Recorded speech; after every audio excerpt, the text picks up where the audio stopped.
moving forward, listen, I didn't want to say because obviously Jesse's friends with him, but I just don't rate Barrios. Like, I mean, you know, you had like obviously Boots has moved up now, but Boots was the welterweight king. Imagine what Boots would do to Mario Barrios. You know, you just saw Barrios really squeeze out a decision on that Jake Paul Mike Tyson card against someone very average, with all due respect. So he should be really dominating Pacquiao, but I don't think he's an elite welterweight.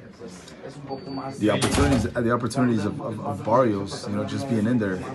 I feel like he just looks a little bit too nervous. Who, Barrios? Yeah, but you should really be walking Pacquiao down and beating him up. Look at the size of Barrios. You know.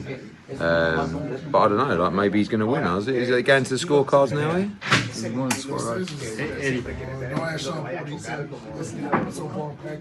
Really? 7-1? Really? I'm telling you.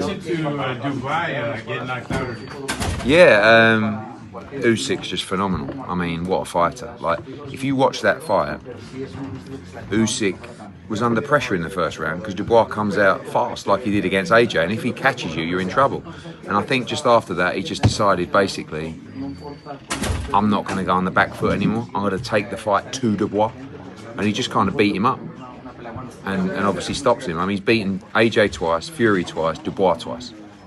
Unbelievable. But did you see that you know they had? It's a little bit out of context here. Hope he doesn't hear it, but Jake Paul was in there with Usyk. I know, man. Yeah, what's going on? Like, what's going on here? You got the pound for pound #1 facing off with Jake Paul in the ring. The world's gone mad. But fair play to Jake Paul. I mean, like, what's he even doing there? I mean, what's he doing in the ring? But what's he doing fighting Anthony Joshua? Where do you rank them all time now? Who, Jake Paul? I rate. I mean, all time. Like, I feel like legacy really is only established over time. But now you have to start talking about him as one of the greats. I mean, like heavyweight greats. Like I feel like there's very few fighters that would be able to compete over multiple generations against fighters like Mike Tyson. I mean, Ali, right? You know that Usyk can. I know it's a bit, beat Ali, but what a fight that would be. I mean, two just genius fighters. You'd fancy him probably to beat Mike Tyson. Right, Larry Holmes, like you talk about great heavyweights, Joe Frazier, Sonny. Like you'd back him to beat those, yeah. And the remarkable thing is, he's not that big.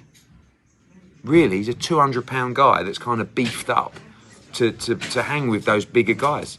And what he's doing is, he's taking the fight to the bigger guys. That's what he's done with Dubois. He boxed off the back foot in the first round, then thought, fuck this, I'm not doing this anymore. I'm going to go and beat him up. Phenomenal. Where does it go from here? He should retire, but obviously it was a great performance. So if he's loving what he's doing, and good luck to him, he can carry on. But what else is there to do? So in a hypothetical world, let's just say, because he, being a cruiserweight, going to heavyweight, let's say if he fought Evander Holyfield, how would you see that fight? Holyfield's one of my favourite fighters, and I always said when he was cruiserweight, Usyk against Holyfield at cruiserweight would just have been. I just can't see him losing. So I mean, even Holyfield. I mean, Holyfield was, nothing special. Was harsh because he was very special. But do you know what I'm saying? Like, just tactically and style-wise, and what he does in his feet and everything. Like, Holyfield was just so tough, granite chin, come forward, non-stop output. But Usyk's just like, break you down, touch, move, touch. Like, I don't know. I think. Eddie, what's your thoughts on a few of the fights from tonight? Nishant Dev, Amari Jones, and Diego Pacheco. Yeah, Amari Jones very good. I mean, like, the guy was kind of awkward, but he was a journeyman really. But it doesn't really get stopped, and he got beaten up. Nishant adapting well to the pros, very exciting. Ammo done well actually. It was a good fight against Vasquez, and it was quite a tough fight because obviously he had an opponent that pulled out 5 days before. New opponent comes in undefeated. I actually, I know that he'll get criticised a little bit because he probably could have gone through the gears, but I was pleased with Diego's draw. Yeah. Oh my God, Wow. Jesus Christ, a draw.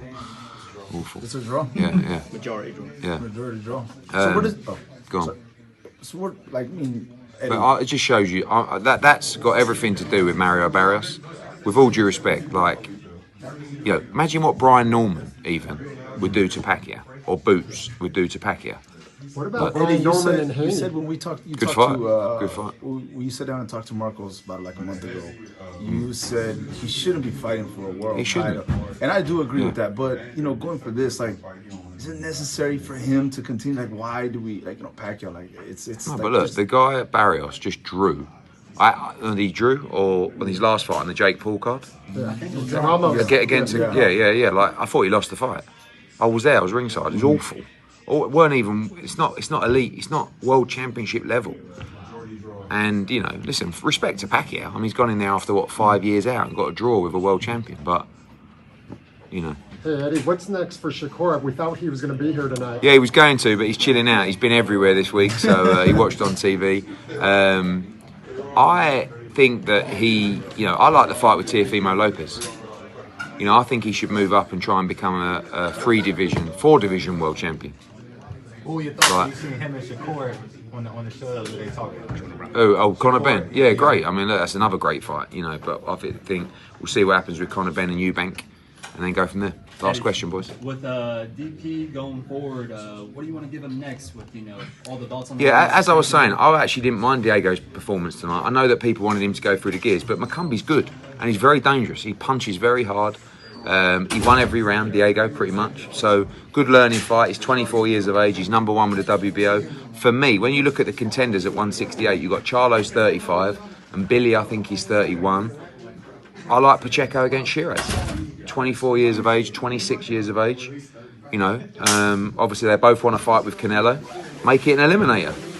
Let's roll the dice. Thanks, boys. Cheers, guys. Thank you.